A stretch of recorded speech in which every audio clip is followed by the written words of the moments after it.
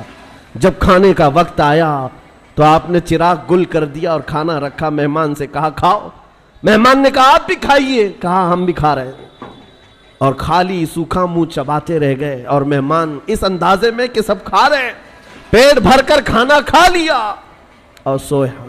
صبح اٹھنے سے پہلے جبرائیل امین حضور کی بارگاہ میں آئے, کہا یا رسول اللہ صلی اللہ علیہ وسلم, آپ کے مہمان کے ساتھ آپ کے صحابی نے جو سلوک کیا ہے, پورے آسمان کے ملائکہ میں اس کا چرچا چل رہا ہے, اس کا چرچا فرشتوں کے درمیان چل رہا ہے.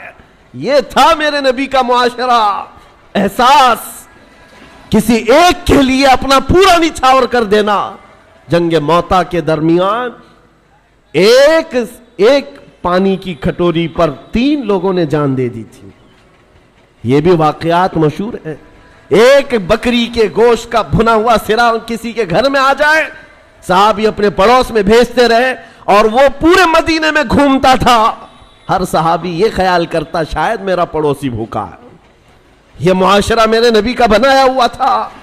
آپ کو پتا ہے حضرت عمر فاروق رضی اللہ تعالیٰ عنہ کا دور ہے, جب آپ رات کے وقت تنہا نکل پڑتے تھے اپنے خادم کے ساتھ مدینے کے حالات کو معلوم کرنے کے لیے. اپنے ایک خادم کے ساتھ کہیں سے گزر رہے تھے, ایک گھر سے کراہنے کی آواز آئی, ایک عورت کے رونے کی آواز آئی. رک گئے, اور آپ کے چہرے پر نقاب پڑا رہتا تھا, امامہ شریف اور نقاب جس طرح سے عربوں کا رواج ہوتا. اس گھر کے باہر کھڑے رہے, کھٹکھٹایا تو ایک شوہر, اس کا شوہر باہر آیا. پوچھا کیا بات ہے؟ مرد نے کہا میری بیوی کے ولادت کا وقت قریب آ گیا ہے, حاملہ تھی, بچہ پیدا ہونے کا وقت قریب آ گیا ہے, اور وہ درد ذہ سے تڑپ رہی ہے, لیکن دیکھنے کے لیے عورت کوئی نہیں ہے, کوئی عورت قریب میں نہیں ہے. خلیفۃ المسلمین ہے وقت کا, جس کے نام سے قیصر و کسریٰ کانپتے ہیں. دوڑ کر اپنے گھر گئے, اپنی بیوی اور اپنی بہو کو بھیجا, جاؤ فلاں گھر میں ایک بچی کی ولادت, ایک عورت درد ذہ میں ہے, بچے کی ولادت ہونے والی ہے. رات بھر امیر المومنین اپنی عورت اور اپنی بہو کو اس گھر پر بھیجتے ہیں, اور خود آ کر کے باہر انتظار کرتے بیٹھے ہوئے, اس کے شوہر کے ساتھ باتیں کر رہے ہیں, اور گھر سے کچھ کھانا پکا کر لا رہے ہیں, اور وہ مزے سے کھاتا رہا ہے. نہ اس شوہر کو معلوم ہے, نہ اس کی بیوی کو معلوم ہے کہ ان کے گھر کی یہ عیادت کرنے والا وقت کا خلیفہ ہے, کسی کو نہیں معلوم.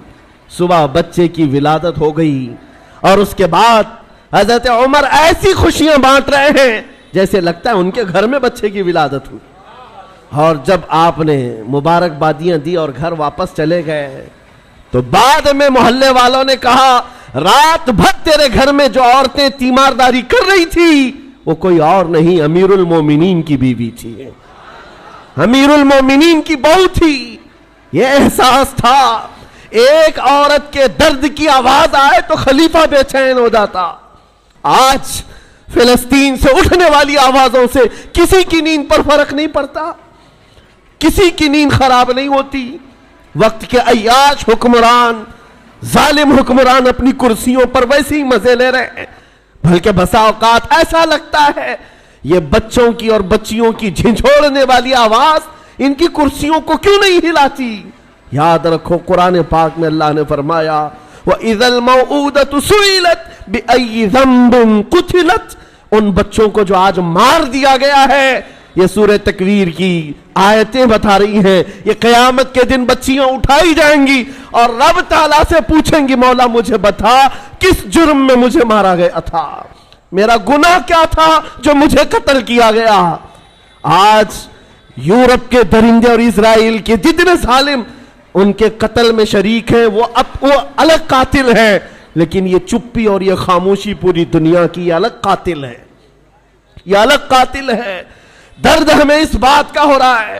اسی لیے شاعر نے کہا تھا نہ ادھر ادھر کی بات کر, مجھے یہ بتا کہ قافلہ لٹا کیوں, مجھے رہزنوں سے غرض نہیں, تیری رہبری کا سوال ہے. ڈاکوؤں کا کام ہی ہے ڈاکہ ڈالنا, ڈاکوؤں کا کام ہی ہے مال چھیننا, لیکن سوال تو تمہاری رہبری کا ہے. یہ حالات کب بدلیں گے میرے عزیزوں؟ اس وقت بدلیں گے جب ہمارا جوان احساس کی زندگی جینے لگ جائے.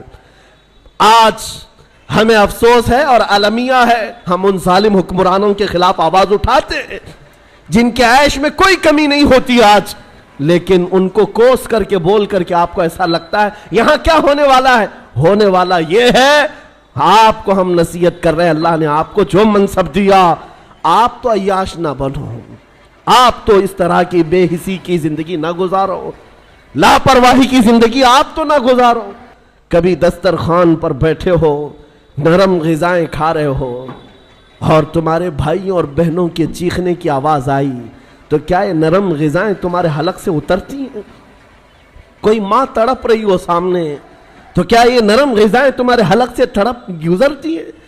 جب کھانا حلق سے نہیں جاتا تو میں ان نوجوانوں سے پوچھتا ہوں، آج بھی رات بھر نکڑ پر بیٹھ کر کے تم جو عیاشیاں کر رہے ہو، تمہاری پوری رات جو گیم میں گزر جاتی ہے، انٹرنیٹ پہ گزر جاتی ہے، تمہیں اس درد کا احساس کب ہوگا؟